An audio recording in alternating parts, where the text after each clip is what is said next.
pouring the Mulholland, but I had to stop because I ran out of wicks. I panicked, couldn't find them. So I got an emergency order. It only came yesterday, LX10 wicks. So we're back at it. Now we're pouring the Mulholland.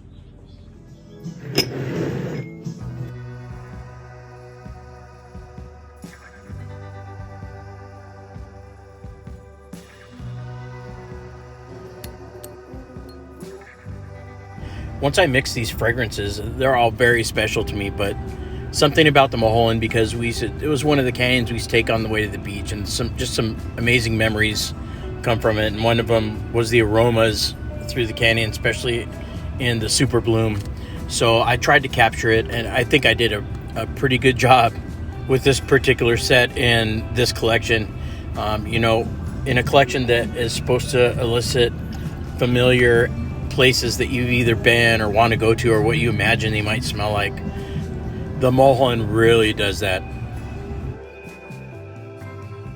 We'll get to just the right temperature here, and then we'll add our fragrance. It's funny, I'm so careful with these fragrances, and after I mix them, it's like I have them written down, and they're very precise, and I can easily recreate them. I have enough fragrance to mix and recreate this exact recipe, but it's like gold to me, and I don't want to waste one single drop. If I knocked one over, I don't know what I would do. I would freak out. And I don't know if I'm overcautious or just wanting it to be perfect, but every time I make a mistake, so much time has gone into each and every single step that every time I make a mistake and have to go back, it's excruciating because so much went into it. It's like completing a marathon or something that has taken a long time to prepare for, and when you finally come to the end of it and something goes wrong to where you have to go all the way back to the beginning, it's like overwhelming, but there are little blessings in it. You find all the little imperfections that happened during the process that you didn't catch the first time, that maybe you wouldn't have caught if you didn't have to start over. Well, the Mulholland is finally poured, and this is a milestone for me because this is one of the first ones I was working on. I can't believe so much time and effort that had to go into this, but you know what? I wouldn't take any of it back. It's so well worth it, and I enjoyed every single second of it, even the mistakes and having to redo stuff. It's all such a blessing, and I can't wait to get into the next collection, and I have all these new fragrances that are just waiting for me to dig into. But there's a couple more pours that need to get done to call this collection complete and start getting the store ready.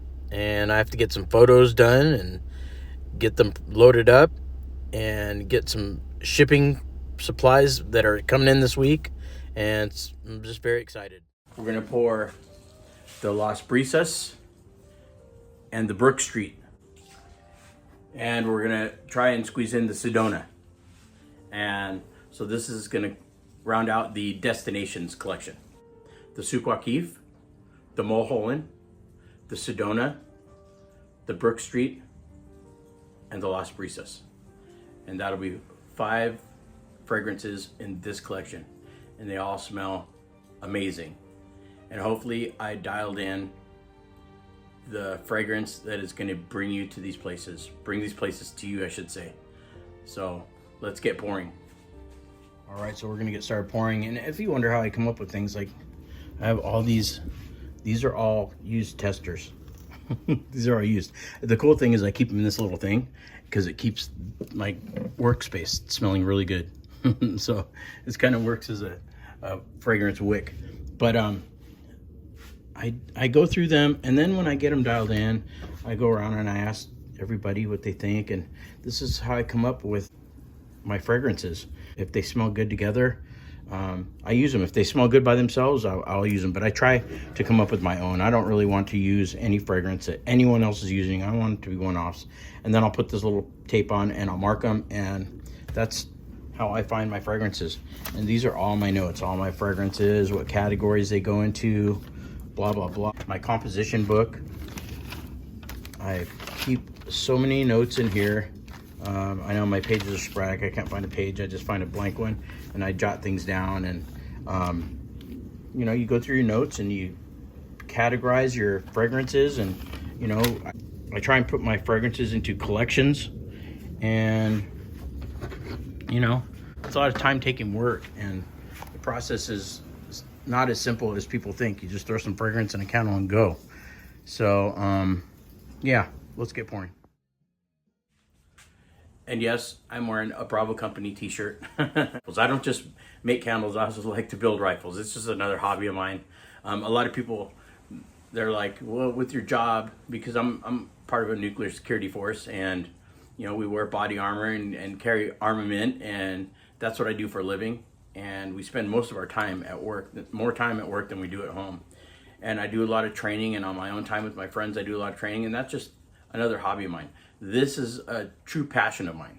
The candles and my painting is a true passion. And some people say it's kind of like oil and water. When I tell them I make candles, they're kind of, oh wow, I never would have expected that out of you. But you know, I don't think that candles or art or any other kind of crafting is necessarily a stereotype to any gender. I think, you know, if you have a passion for something, you know, that's what you should do no matter what. And I don't care. I've had people make the man card joke and all this stuff. I could care less. I do what I do because I like it, and this is something that I love. I'm just obsessed with fragrances and sharing emotional response. Like if we feel an emotional response, sometimes it's so great and so powerful and feels so good. You just want to share that with people, and that's kind of what I get out of this, out of my paintings. So that's kind of the story. I still, you know, I do what I do for a living, and I do what I do for my hobbies, and this doesn't change who I am as a person. It adds color to my life. And I would encourage everybody to not listen to haters or other people that just wish they could be doing something like maybe like you do, so they spew a bunch of BS at you and hope that it's going to break you down and stop you from doing what you're doing. Misery loves company. So keep on doing what you do regardless of what people think. Share your expressions of your life and of your loves and what brings you joy, and share that with people. And I encourage it. So anyways, I digress and ramble on. I get off on tangents often. So let's pour these candles.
So we had another tragedy.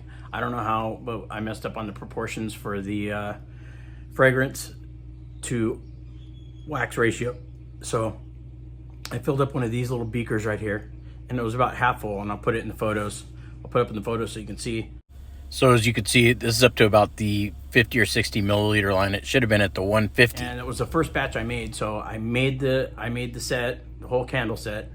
And when I went to put the fragrance in for the second candle set, I noticed that the beaker was twice as full, and I felt something was way off. The cold throw was, it was a warm throw because they were still cooling off, but it was way less than what I thought it should have been. And they smelled incredible, and I probably could have got away with it, but it wasn't right. So we scrapped the whole thing, and I'll show you that. Here are the sad empty vessels after I heated them up and dumped the wax contents out. I just had to heat up the edges, and they kind of slid out like a can of beans or something right here into the trash, man. It's so sad. Look at this, just pure devastation. And it smells so good in there, but it just wasn't right. So, you know, you chalk it up to a loss and you redo it the right way. And here we go. You could see that we're at like 150, right where it should be. And so this is almost double the fragrance that should have been in that wax. So this is the tragic end of a whole candle set. 4 small ones and 2 big ones. And if it's not right, that's what you do. You just start over. And I could care less about how much it cost, or, you know, right now I'm just thrilled with being able to do these candles, and I'll be even more thrilled when other people start getting to experience them also. So I'm on a mission, and they're going to be perfect regardless of the cost. So let's finish this second set.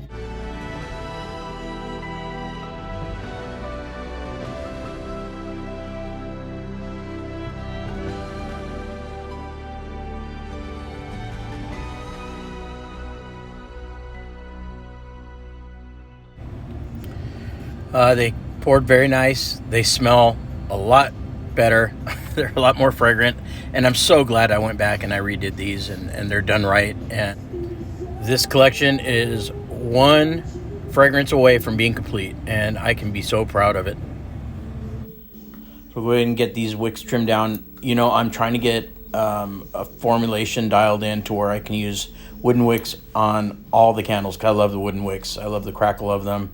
But it's hard with these smaller vessels to get a proper wooden wick dialed in, especially when you're using different fragrances and different wax mixes, which I haven't really run into that too much yet because my stuff is pretty consistent right now.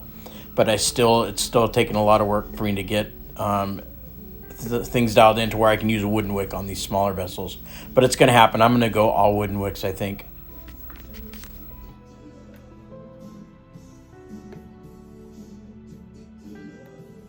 This cocoa, soy, and apricot cream wax is so easy to work with, and they come out so silky smooth. But I'm just going to go over them with a heat gun where the wax is kind of settled around the wicks, and there's a little tiny gap there that I don't like. So I'm just going to go over them real quick and make sure that they're as perfect as I can get them. That's more like it. Silky smooth like butter.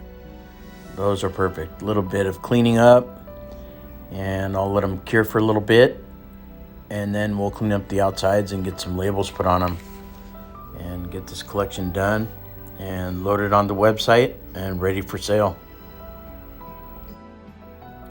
All right, we'll get these cleaned up, get all there's some schmutz on there and some spots and some fingerprints, and I'll get them all cleaned up so the labels stick really nice, and we'll get them packaged up and put on the shelf so they can cure for a week, and we'll load everything. That'll give us time to load everything on the website and get all that in going. And we're off to the races. So this is the Brook Street set. And the Brook Street and the Sedona, I did in only 10-ounce pours. They're actually like closer to 11, but as far as the label goes, they're 10-ounce pours. And the reason for that is because the box of 7-ounce vessels had some defective vessels in them, so I'm going to go ahead and send those back, but I didn't want to put out anything that wasn't perfect, and I saw the defects in them, so I'm sure everyone else would, and that's not something I want to put out, especially just getting started, you know. So It's not what I consider a premium product, and this is definitely a premium product. So that's why these are only going out in 10-ounce pours. You know, I find myself getting totally obsessed with trying to make everything so perfect. I mean, everybody else will look at it and they can't see a thing wrong with it, or they can't improve it in any way, but you'll always find something. So it's easy to become obsessed. And I got to be careful, though, because it will paralyze you. You know, if you don't think it's perfect, it'll paralyze you. Or you don't think it's as good as other people's. And you can be in your own way a lot in this business. Or anything else that you're putting out that you've crafted by hand. So now that everything's clean, we'll go ahead and start putting the labels on and get everything put away for curing. You know, after such a long and tedious and stressful process, all the blood, sweat, and tears that went into this, I can't wait to get started on the next one. You know, finishing up these labels, it's kind of bittersweet because of all the work you put into it and to put them on the shelves to be sold off. And I don't know, it's like any artwork. You put so much into it and it takes so long to do it, and you just sell it in an instant and it's gone. You know, the cool thing is I can keep reproducing and improving and innovating and exploring and testing. I love every bit of it. So this is the end of this chapter in this massive book that I'm about to write. And this is the Destinations collection. And stay tuned because there's many more to come and much more adventure. Thanks for hanging in there with me, and stay tuned.